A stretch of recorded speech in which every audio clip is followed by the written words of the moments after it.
шоу-бизнестегі жарасымды жұптардың бірі саналатын Дәурен мен Ақбота Айдарқұловтардың өмірі бүгінде қызу талқыланып жатыр. Желі қолданушылары қос жұлдызы ажырасып кетті деп болжауда.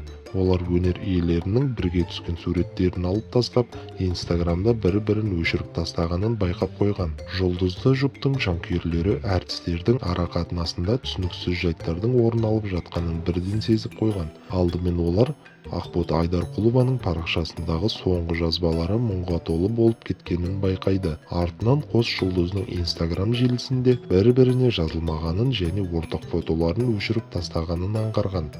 Ақбота Айдарқұлова өзінен Дәурен екеуінің қарым-қатынасы жайлы сұраған оқырманына да екі ойлы жауап берген. Менің өмірімнің кіріспесін жақсылап тамашалап көрдіңіздер. Енді болған шығар, я? Енді жеке өзімнің әлемімнің ішіне араласпауыңызды өтінемін, деді әнші Ару. Дәурен Айдарқұлов болса, бұл тұрғыда әлі де үнсіздік сақтауда. Әзірге қос әртіс тарапынан олардың ажырасқаны жайлы ресми ақпарат жарияланған жоқ.